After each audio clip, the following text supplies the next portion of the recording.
Embassies in India have struggled in the midst of the pandemic.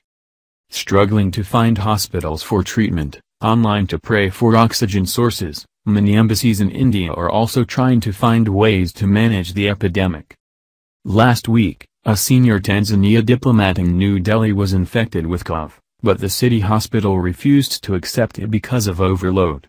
The diplomat later died, although he was transferred to emergency treatment at a military hospital.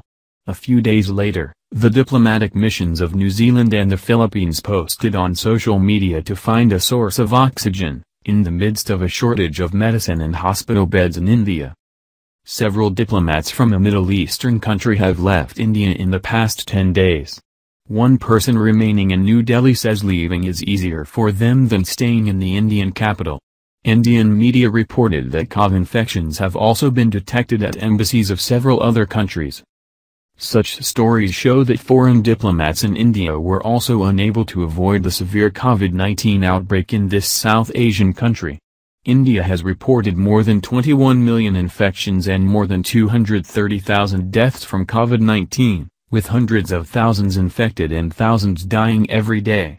Infection has the opportunity to be treated in medical facilities. Many foreign diplomats also have to manage themselves to survive the pandemic. However, their prayers unintentionally worsened the image of Prime Minister Narendra Modi's government, which has received much criticism for letting the pandemic engulf the country. Modi's government has blamed the nCoV strain as the culprit of the bad outbreak, but critics say allowing millions to gather at festivals and political campaigns super contagious is the main cause. Last week, Indian Foreign Minister S. Jaishankar accused Jairam Ramesh, a member of the Youth Union of the opposition Nationalist Party, of seeking to attract cheap support by posting videos of their volunteers sending oxygen tanks to the Philippine embassy. The Congress Party earlier said that they responded to the request for help on the social network of the Philippine embassy. Jaishankar said that the Indian Foreign Ministry has checked the information with the Philippine embassy and that what the youth delegation from Congress has provided is unnecessary because the diplomatic facility has not recorded cases. Giving away oxygen tanks like that while there are so many others in desperate need of oxygen is really a terrible job, says Jaishankar. The New Zealand embassy then tweeted, asking for oxygen and tagged Srinivas.v, leader of the National Congress Youth Union.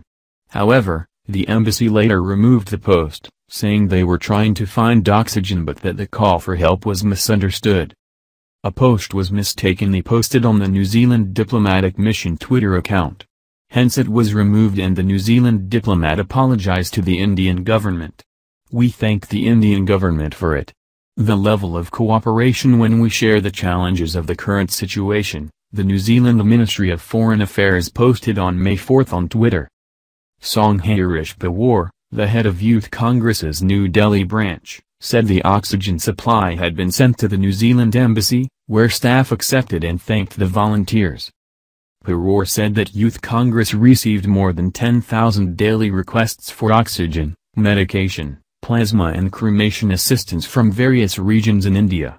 "It's sad that the Indian government is politicizing the help we are giving to everyone," said Pawar. On May 2, the Indian Foreign Ministry said it had contacted many foreign embassies and would respond to their medical needs. The agency also urged them not to store oxygen. The Indian news site Scroll on May 3 reported that in the previous 5 days, 25 flights carrying more than 300 tons of foreign emergency aid, such as bottled oxygen or oxygen generators, had arrived in this South Asian country. Health officials in at least 6 states said they had not received anything. The embassies said they have to rely on themselves to ensure health care for their employees.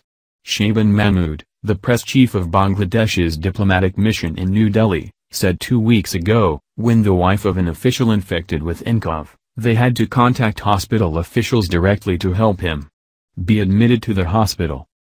2 weeks ago, High Commissioner Mohammad Imran directly contacted 4 of New Delhi's top 4 private hospitals to ensure his staff were receiving treatment in the event of an emergency, Mahmood said. When the Palestinian embassy media advisor Abdelraisq Abu Jazer and his wife were infected with the virus a few days ago, They also had to find a doctor in a private hospital to obtain a prescription. Last month, Fake Hamza, 63, the consul general at the Palestinian embassy, died of COVID-19 after 14 days of hospital treatment, while 3 other diplomats and family members, including 2 young children, also infected. Some employees may return to Palestine after making full recovery in the next few days, Jazer said. Afghanistan ambassador to India Farid Mamunzi shared that, like many others in India, they are genuinely concerned about the current situation and how India's Ministry of Foreign Affairs is being handled, providing oxygen and medicine support to the colonel. In the past, in previous emergency situations, the Indian government had prioritized repatriation, but has no plans for repatriation. Diplomacy in New Delhi, by providing additional security guards and other basic assistance through many different agencies. It is inconceivable that foreign embassies have to beg the public and the opposition to support basic medical needs, Swain said.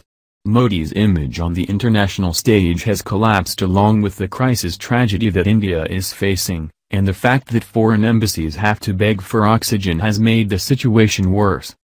Modi's overconfidence and leadership style contributed to his failure by many experts and analysts.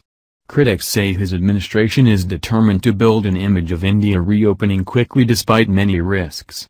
Even many government officials sometimes ignore warnings from scientists that the Indian population is not out of danger and has not yet reached public immunity as claimed. Much of the responsibility lies in Modi's executive style, said Asim Ali, a member of the Center for Policy Studies in New Delhi. With that administration, when Modi makes the same mistakes as COVID-19, terrible consequences can happen.